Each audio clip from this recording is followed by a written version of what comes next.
entire life! Oh my God. I mean, when you drop the ball making a melodramatic story about a guy losing his arm, losing his daughter, and his entire life falling apart around him, you could not fail any more than this. I should give some context to this one. You'll recall that back in January, I reviewed JLA Cry for Justice. Spoiler alert, it sucks.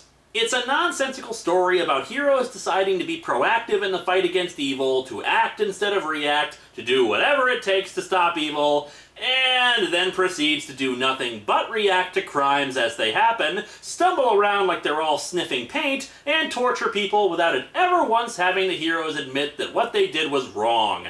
However, the character most damaged by Cry for Justice was Roy Harper, aka Arsenal and Green Arrow's former sidekick. He not only got his arm cut off, but his young daughter Leanne was killed too. And in case you're wondering, yes, I am still pissed off about it. However, Cry for Justice was not the end of it. Let's imagine you're DC Comics. You have a critically panned miniseries that sold decent numbers by the end, admittedly. Everyone is reeling in anger and frustration about this whole affair. You haven't seen this kind of hate since Amazon's attack or Countdown by your public. Well, how about we not only have follow-up tie-in books, but also 2 miniseries in a desperate attempt to save this fiasco and make it seem like there was a plan all along to restabilize the Green Arrow characters, which you already messed up because of your confusingly moronic decision to marry Green Arrow and Black Canary, despite nobody really being on board with it, and the book that followed up on it was almost as badly received as Cry for Justice. It's like if the Green Arrow books were a boat that had sprung a leak. Instead of trying to fix the hole, they decide to plug it up with garbage and then assume that the problem is solved. What came out of Cry for Justice were the 2 miniseries Fall of Green Arrow and Rise of Arsenal. I get a lot of mixed reaction to Fall of Green Arrow, some saying it was actually a decent and enjoyable miniseries, while others saying it's just as bad as its counterpart. And oh boy howdy, Rise of Arsenal is bad. But man oh man, is it a really enjoyable bad. Let's dig into Rise of Arsenal number 1 and number 2.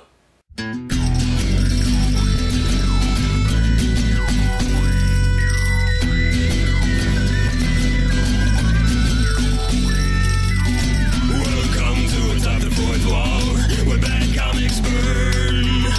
Linkara's gonna teach you all a lesson you won't learn.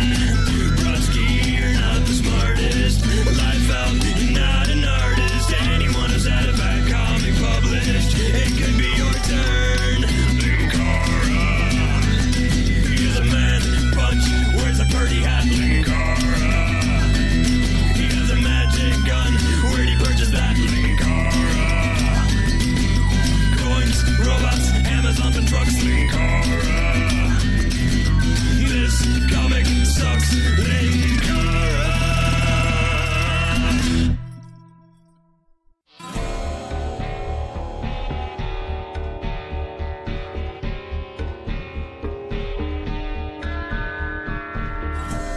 We're reading from the trade here, so no cover analysis. I should point out the writer for this, J.T. Krull. Krull is a really damn good writer and deserves a lot more assignments than he tends to get. He was the writer on Titans before someone decided to make it about Deathstroke instead of, you know, the Titans, and later became the writer of Teen Titans. Although that run is getting cut short for the DC Universe relaunch in September, which, by the way, I'll be reading all the new books coming out of that and giving recommendations. So yeah, Rise of Arsenal is probably the black mark on his resume. We open to a heart-wrenching scene, only heart-wrenching in retrospect of course, of Roy talking to Leanne over the JLA communications system. As the call ends, Prometheus, disguised as Captain Marvel, comes up behind Roy and smashes his face into the computer monitor. Yeah, we're about to see what actually went down in Cry for Justice and how Roy lost his arm. It's actually a really damn good scene. Except it further highlights how completely inept Cry for Justice is. First of all, for being a super genius, Prometheus' first plan on how to take down Roy is to shove him into a monitor. He doesn't have knockout darts or some kind of poison he can shove into his exposed neck. For that matter, why does he even need to attack him? According to Prometheus in Cry for Justice, he was uploading his takeover system wirelessly, so attacking him makes absolutely no sense. Arsenal gets up and realizes it's not Captain Marvel. Prometheus tries to pretend that he's being controlled, but Arsenal says he felt a gloved hand on him, which apparently Master Super Awesome Prometheus couldn't hide behind his disguise. Prometheus sends out glowing CDs of death out of a wrist launcher at him, but Roy dodges them. Roy points out how stupid it is for Prometheus to be here when he's surrounded by heroes, but Prometheus just summons an energy guitar and slices his bow. But here's again why this scene is so good, but also so dumb when put in context with Cry for Justice. Roy Harper's been fighting villains since he was a little kid. He's a sidekick who grew into his own and can kick major ass. And he does so, punching Prometheus to the ground using basic martial arts. Now, I know we've all tried to block it out of our memories. I know I certainly have. But let's try to remember Cry for Justice for a moment, shall we? Roy Harper, with no superpowers whatsoever, has taken down Prometheus in a fight that lasted 6 pages. In Cry for Justice, Prometheus single-handedly defeated over a dozen superheroes, each takedown occurring in one friggin' panel each. Many of those heroes have enhanced strength or abilities, but no! The mega super awesome Prometheus is untouchable! How could anyone lay a single punch on him? Oops, wait, there goes Arsenal doing so. This is how you pull off a fight scene. You show the hero as competent and skilled. The only reason, as we're about to see, that Prometheus wins this is because he cheats. The glowing CDs are powered by magnets or something. Who knows, advanced tech, suspension of disbelief. And he summons them out of the wall they're embedded in, and they manage to slice into Arsenal. Prometheus then gets his second wind and cuts off Roy's arm. And then the dumbest thing ever happens to further cement how moronic Cry for Justice is, and in particular how crappy a villain Prometheus is. He's letting Arsenal walk away! What is wrong with you, you complete dumbass? I don't care how much he's bleeding and dying. How easy is it for him to get away and warn them? For all his talk about how much of a better villain he is, Prometheus is the same kind of villain, but with some new tricks. Overconfident, likes to monologue, makes grandiose assumptions that nothing can stop him. He's a Bond villain in a silly hat. Anyway, we cut to present time, where Roy is in Star Labs under treatment. He's in shock, obviously, but they slowly calm him down enough for him to realize what's happened to his arm. Green Lantern explains about what happened with Prometheus attacking several cities. Tell me you got him! Nah, we just let him go when he said he'd stop the destruction. Pinky swear, of course. But hey, it's no big deal! Double high five, man! Oh, right. Roy knows there's something they're not telling him, and I know this bit is supposed to be dramatic, but frankly, all I can notice is that with the angle this was drawn from, Black Canary's chest is getting shoved out, and her expression is like a confused Barbie doll tilting their head and going, duh. But yeah, when he asks about Leanne and everyone is silent, he realizes what's happened and goes nuts. It's once again a well-handled scene and completely understandable. Everyone's trying to explain to him, but of course you can't expect a guy who's just lost his daughter to behave rationally. One good thing I'll say about the art is that it's not just Roy that's crying. You can see subtle touches of tears from the others about the whole thing.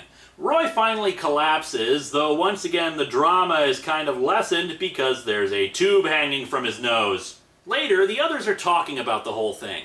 I should note that the Batman we see here is actually Dick Grayson, who took over as Batman after Bruce Wayne supposedly perished after the events of Final Crisis. And then he came back in the Return of Bruce Wayne miniseries.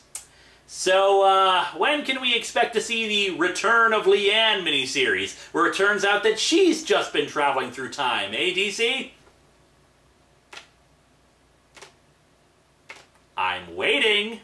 Donna Troy asks Dr. Midnight, one of the premier physicians and superheroes of the DC Universe, about why his arm isn't healing properly. I'm going to assume she doesn't mean his arm growing back. because I may have to facepalm if that is what she meant. He explains that whatever Prometheus used to cut off his arm infected it with some kind of flesh-eating bacteria that is also made of nanites. I love how it contradicts itself in the same sentence. It is either nanites or bacteria. Or if you meant the nanites are causing the rapid onset of the bacteria, that'd be fine, but that's not what you said, Doctor. It infected him with some kind of nanomite, a flesh-eating bacteria. Cyborg is also working to get a new robotic hand ready for him, which unfortunately is one of those things about superhero comics we have to tilt our heads at. The DC Universe has a lot of advanced technology on hand. Are robotic prosthetics more common in that universe, or do only superheroes get them? Anyway, Green Arrow walks off, no doubt for his date with Prometheus, where he sticks an arrow in his face. Remind me again how he gained access to Prometheus' other dimension? Now it's time for Hallucination Theater. See, another thing about Roy Harper's backstory is that he's a former drug addict. Long story there, but now he's apparently dreaming that his old dead drug dealer, who's apparently dressed like he was on a tour of the Amazon basin, is encouraging him to start shooting up again since, well, his life is in the toilet anyway. Roy wakes up and goes to talk to Dr. Midnight, making me wonder how the hell he got out of bed, since it's not like people can just pull out IVs and whatnot. The good news is that they've isolated the nanites, but they've already done damage to the nerve endings, which means a cybernetic arm will be problematic. Which means we'll probably end up in a situation like this. Hand, pick up the ball.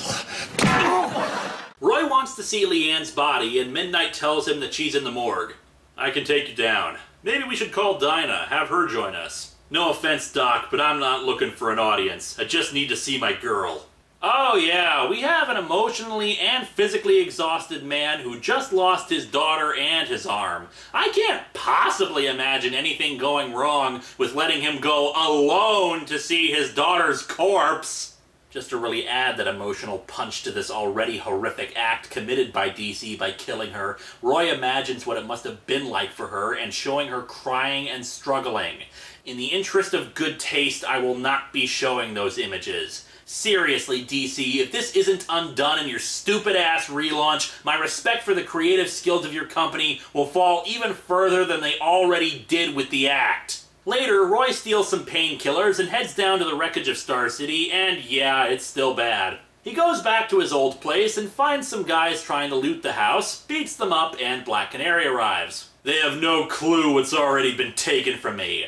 I know, Roy, I know. No, you don't! You can't have kids, so how could you know what it's like to lose your own flesh and blood? Oh boy, Roy, was that the stupidest thing you could say. I have turned off the continuity alarm, because man, oh man, that's a continuity cluster crap on its own. Here's the thing. Yes, in Black Canary's history, at one point she was injured so she couldn't have kids. Now, I don't know the details myself, but I've been informed by those who do know that due to some events or something, her ability to have children has been restored. But the bigger issue is that Black Canary does have a daughter. Adopted, yes, but in the lead up to that idiotic marriage I mentioned earlier, oh yeah, that was also connected to Countdown. It's amazing how almost every single awful comic in the last 10 years can be linked together to form a chain of suckage. She had to give up her daughter and lose her. Now, admittedly, Roy just went through a horrific tragedy and he's not thinking straight. But oh boy, he never apologizes for this or any of the horrible things he's going to say and do. So yeah, the reader's patience with this crap is already starting to nosedive. Long story short, he says he wants to be left alone and Black Canary respects his privacy. Issue 1 ends with him beating up a punching bag before taking some painkillers, even though earlier in the issue he said the painkillers weren't stopping the pain in his arm. However, the bigger issue is that, in taking the pills, Ghost Drug Dealer returns! Welcome back, buddy! Welcome back to the glory of drugs! Worship at the altar of Snowflame! Next issue, Roy Harper, Addict. I don't think that superhero name is going to catch on. While I normally wouldn't look at it because of the trade and all, we do need to talk about issue 2's cover. There are these two little tidbits. 1. The woman he's fighting is Cheshire, Leanne's mother and a notorious supervillain who once nuked a country. Those scratches on his back, they should be fatal since her nails contain poison.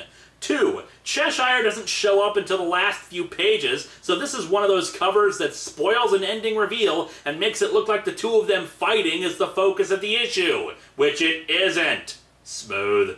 We open on some grade A nightmare fuel, and I'm not even exaggerating that. Roy is having a nightmare where he and Leanne are out in the city, and a Roland Emmerich movie stops by to cause the city to collapse and Leanne to start falling. He's holding onto her by his arm, which severs off like she was holding onto an almond joy. Roy wakes up out of pain medication and sad because nothing can stop the pain he's going through. So where the hell is he staying anyway? I thought it was his old house, but if it's in this much of a good shape after the destruction of Star City, how the hell did Leanne die? Furthermore, the TV is already turned on. Still reacting to yesterday's startling revelation that the masked vigilante known as Green Arrow is none other than Star City's former mayor, Oliver Queen. The truth was literally uncovered by Police Commissioner Nudaserta as he arrested Green Arrow for the murder of the man behind the attack on Star City, Prometheus. This has been Plot Convenience News, giving you important plot details when you didn't know you needed them. The fact that the TV is intact brings up even more questions about the state of Roy's home, if that's even where he is. Anyway, he pulls the TV off the wall and smashes it, Black Canary coming around to tell him the news herself. And why is her jacket hanging off of her shoulder? Black Canary is pissed off at Green Arrow for what he did, but Roy's even more pissed off. Prometheus deserved to die for sure, but it should have been me! We cut to Roy Harper meeting with Green Arrow and oh, what the hell? Why is Green Arrow still in his costume? He's in prison! Why are they still letting him wear the outfit? What if he has hidden weapons or explosives or something inside of those clothes? Guess it was only a matter of time before I screwed up my life as much as I've screwed up everyone else's, huh? Are you friggin' kidding me? You're in jail! Big deal! Look at me, Ollie! Oh, you have to suffer through the indignities of prison! Big whoop! Get your own miniseries, you jerk! Roy yells at Green Arrow for taking away the only thing he had left, his revenge. What now? You tell me! What am I supposed to do now? Same thing we always have. Keep going. It's all we can do. I might be behind bars, but that doesn't mean I won't be here for you. Actually, being in prison means you won't be there for him. Because you'll be in prison. Roy says he's never there for anyone, and he doesn't understand what he's going through and walks away. Back at Star Labs, Dr. Midnight once again reiterates how they can't just replace the arm because of the nanites. And once again, is this advanced technology that can grow entire limbs open and available to the public? And if they can just grow cloned body parts for people, then why the hell is Cyborg still, well, a cyborg? Anyway, Cyborg has created a robotic prosthetic that'll work around the damaged tissue, but the problem is that the connector rods have to be attached through the nerve damage, meaning that he's going to be in a hell of a lot of pain. Well, it shouldn't be all that bad. I mean, how many different needles and poking things could there— Sweet merciful crap! Guys, maybe you want to knock him out first or something? I mean, for crying out loud, it can't be healthy to just shove it in there. See, what did I tell you? Good as new. Sorry, I shouldn't have said that. Ya think? Dude, Cyborg! Not cool, man. Not cool. Roy's hallucination of his former drug dealer returns. Looks like a damn can opener. No, it doesn't. No, wait, a Swiss Army knife. A giant Swiss Army knife. You got a screwdriver in there, too? And the best part, Roy, is that there's a screwdriver in the index finger, too. Cyborg, you're not helping my delusions right now. What was that, Roy? Is the connector rod pinching a nerve? No. What's that, ghostly drug dealer? Kill the president? Collect string in jars? It's at this point where the nature of his hallucinations really start to make me scratch my head. Sure, I get that he'd want to return to drugs, but the ghostly drug dealer just tells him to keep downing the painkillers, even though, again, the painkillers don't do anything for him. And what's actually causing him to hallucinate? I'm pretty sure painkiller pills don't make you hallucinate, and the initial one was just a dream. I mean, sure, stress or something like that could be bringing this on, but it just seems so forced. Like they need to get Roy to a place they want him to go, but instead of having true internal torment, they have this ghost dealer to show up and to act as Roy's temptation to return to drug use. We cut to Leanne's funeral. Some religions believe that when we die, our souls transcend this world altogether, moving onward into the great beyond. And aren't we all looking for answers from the great beyond? Preach on, REM!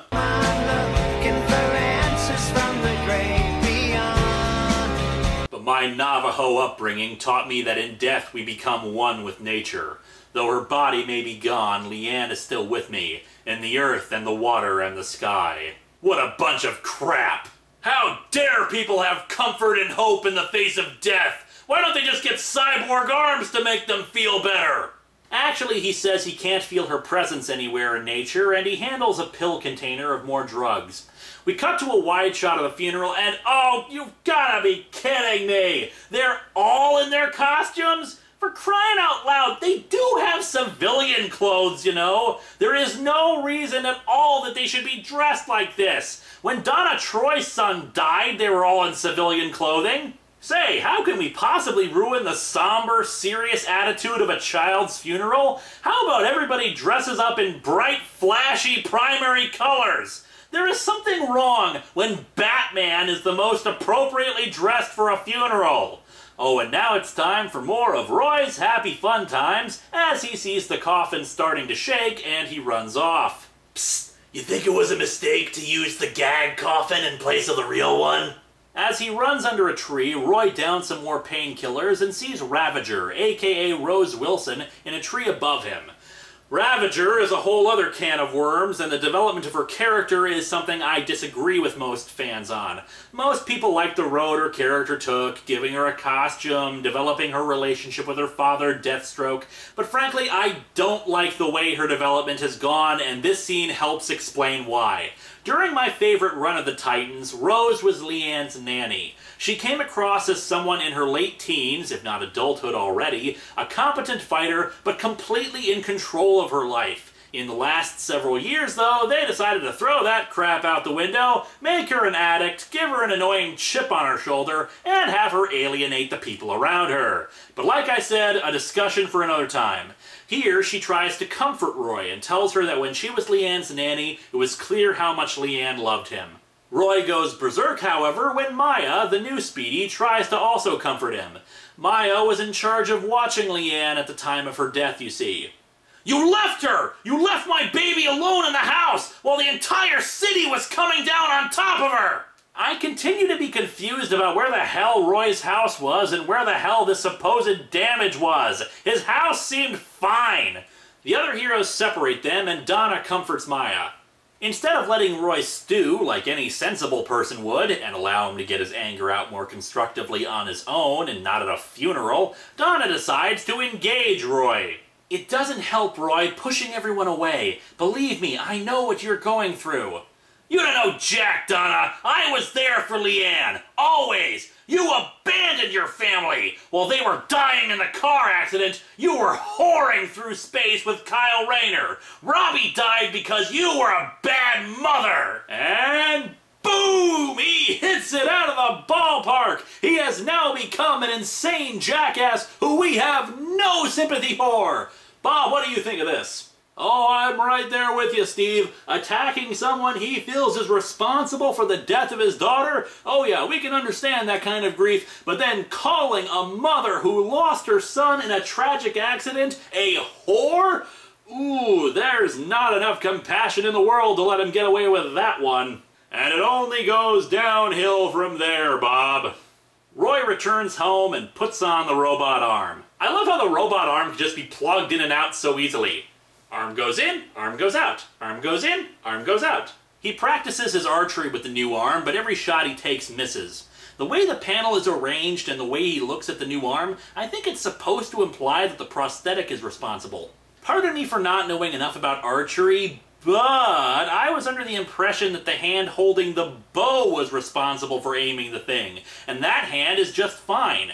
If anything, the enhanced arm allows for him to shoot from a longer distance and sustain holding the bowstring for longer periods of time. Stupid bow! Stupid bow! I hate your stupid face and you're a whore, too! I need to think of some new insults. He throws the broken bow into the target, scoring a bullseye. Yay? He goes back inside, rips off the arm, and downs some more pills. However, he's interrupted by the arrival of Cheshire, who yells at him for not keeping their daughter safe. Oh, and of course, what do we need in a story about a guy attempting to recover from the loss of his arm and his daughter, a highly emotional and personal character study? Why, how about an upskirt shot of Cheshire's ass? Just saying. And so issue 2 ends with her throwing Roy around and he finally collapses in the living room. You're gonna lose much more than your arm. Much more. You're gonna lose your TV privileges, young man! But I broke the TV! Oh. People are probably wondering why this comic has been so requested. After all, the first issue is actually not that bad aside from some minor complaints. The second issue isn't very good, but not exactly up there with the worst comics ever. And it's admittedly hard to make fun of this situation, since it's a very painful and personal one, and something that I'm sure some people have gone through.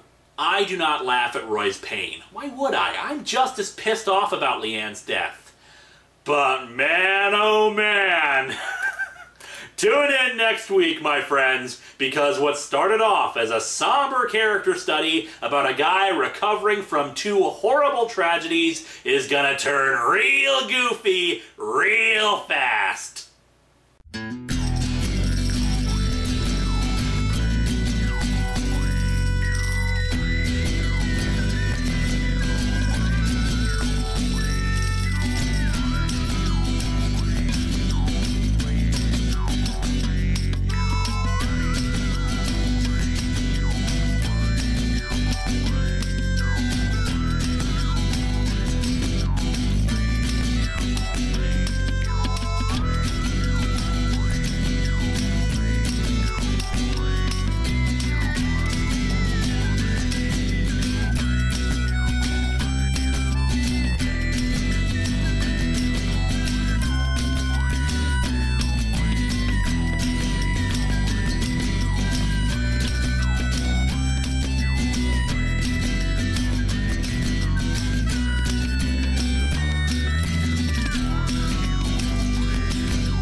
Stupid bow and your stupid string! Man, why didn't I get a bow without a string? Shaft was so right about that!